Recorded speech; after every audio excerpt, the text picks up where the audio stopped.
हर महादेव। 5वां अध्याय। नारद जी का शिव तीर्थों में भ्रमण, शिवगणों को साप उद्धार की बात बताना और ब्रह्मलोक में जाकर ब्रह्मा जी से शिव तत्व के विषय में प्रश्न करना।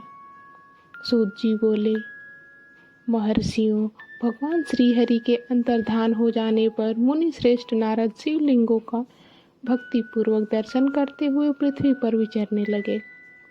ब्राह्मणों भूमंडल पर घूम फिर कर उन्होंने भोग और मोक्ष देने वाले बहुत से शिवलिंगों का प्रेम पूर्वक दर्शन किया। दिव्यदर्शी नारद जी भूतल के तीर्थों में विचर रहे हैं और इस समय उनका चित्त शुद्ध है, यह जानकर वे दोनों शिवगण उनके पास गए।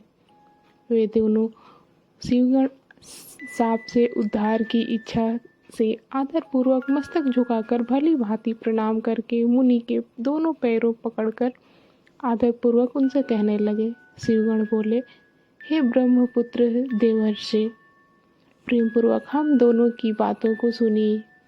वास्तव में हम दोनों ही आपका अपराध करने वाले हैं, ब्राह्मण नहीं हैं। हे मुने, हे विप्र, आपका अपराध करने वाले हम दोनों शिव के गण हैं। राजकुमारी श्रीमती के स्वयंवर में आपका चित्त माया से मोहित हो रहा था। उस समय परमेश्वर की प्रेरणा से आपने हम दोनों को श्राप दे दिया। वहाँ कुसमय जानकर हमने चुप रह जाना ही अपनी जीवन रक्षा का उपाय समझा।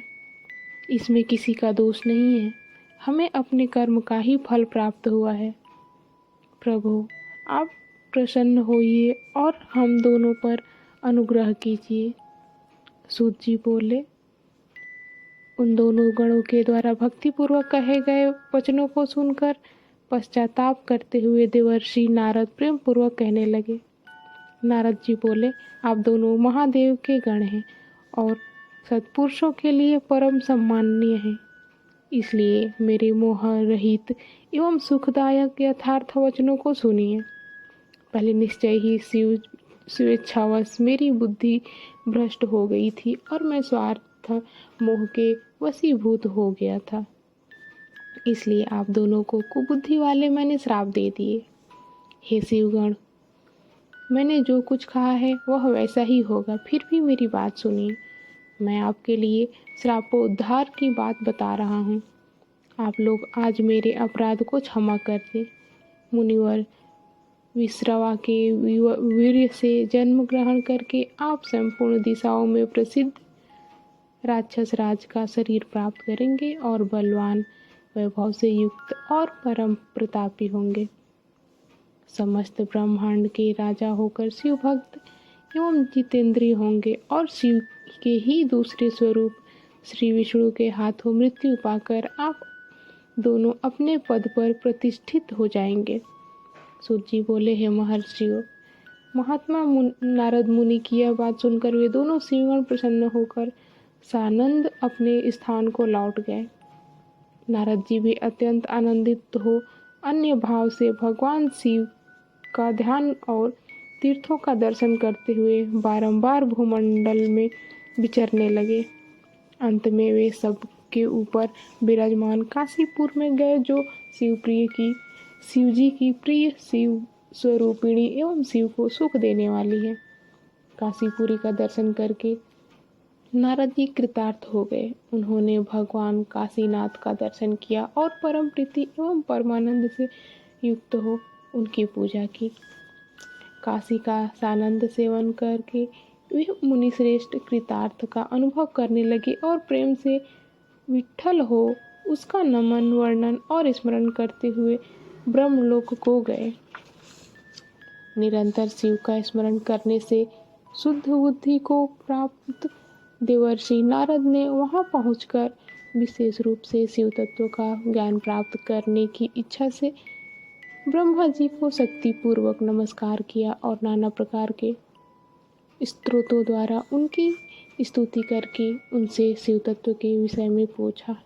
उस समय नारद जी का हृदय भगवान शंकर के प्रति भक्ति भावना से परिपूर्ण था।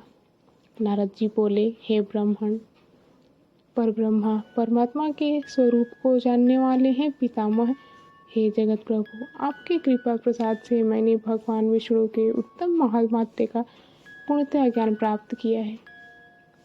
भक्ति मार्ग, ज्ञान मार्ग, अत्यंत दुस्तर तपो मार्ग, दान मार्ग और तीर्थ मार्ग का भी वर्णन सुना है, लेकिन शिव तत्व का ज्ञान मुझे अभी तक नहीं हुआ है।